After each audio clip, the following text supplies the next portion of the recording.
안녕하십니까. 안산사랑교회 정구윤 목사입니다. 맹자의 이야기 중에 50보 100보라는 말이 있습니다.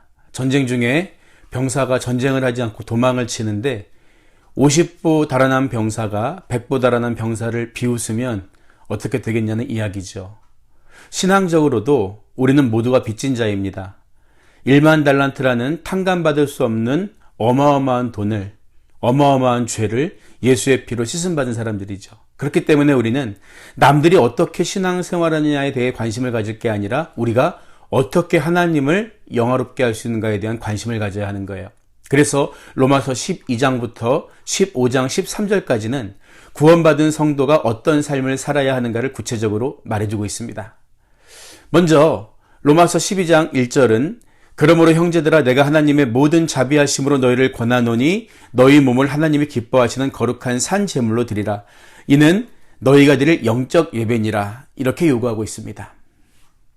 의롭다 하심을 받은 자들에게 요구되는 첫 번째 삶의 태도는 예배자로서의 삶을 사는 것입니다.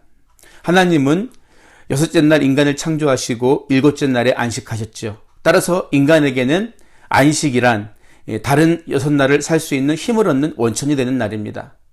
안식을 얻는 예배를 드리는 삶을 사는 것은 단순히 형식적인 예배를 의미하는 것이 아니라 우리 삶을 통해서 하나님을 영화롭게 하는 삶을 사는 것을 의미하는 거예요. 하나님을 예배하는 이런 삶을 살다 보면 자연스럽게 교회 안에 다른 성도들을 섬길 수 있고 세상을 섬길 수도 있다는 이야기죠. 다시 말하면 우리의 거룩한 예배자로서의 삶이 선한 영향력을 끼치게 된다는 거예요. 하나님은 질서의 하나님이십니다. 그렇기 때문에 온 세상을 경영하시는 하나님은 실수하지 않으시죠. 우리가 이런 사실을 신뢰할 때 하나님이 허락하신 리더십을 존중할 수가 있는 것입니다.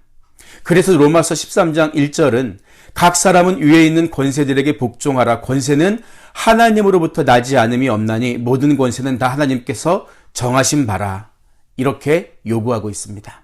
물론 일제시대 때 같은 경우에는 신사참배를 하는 목사님들이 이 구절을 악용하기도 했습니다. 하지만 당시에도 믿음을 포기하지 않으면서 권세에도 복종할 수 있는 순교의 길을 택했던 우리 신앙의 선배들이 있었던 거죠. 이처럼 하나님 말씀은 그 말씀을 사모하고 지키려는 사람들에게는 결코 모순이 되지 않습니다. 그리고 우리가 세상 권세에 복종하는 이유는 그 권세 자체가 선하고 의롭기 때문이 아니라 그것이 하나님 나라를 살아가는 백성으로서 마땅한 삶의 태도이기 때문입니다.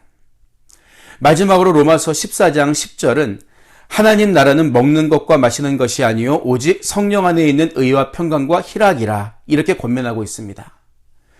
우리는 교회 안에서 발생하는 불필요한 논쟁을 피해야 합니다. 그 이유는 두 가지가 있는데 한 가지는 우리 또한 완전히 의로운 사람이 아니라 그저 의롭다 여김을 받은 사람이기 때문이며 또 한 가지는 우리가 비판하고 정죄하는 그 사람도 하나님이 받으셨다고 로마서 14장 10절, 3절이 증거하고 있기 때문입니다. 그래서 우리들은 항상 겸손하고 낮은 마음으로 평화를 만드는 평화의 자녀들이 되어야 하는 거예요. 자, 그러면 오늘 본문이 우리에게 말해주고 있는 것을 한 문장으로 요약해 볼까요? 하나님 앞에 참된 예배자로 살아가는 사람은 이웃에게도 선한 영향력을 끼치게 된다. 다음 시간에 뵙겠습니다.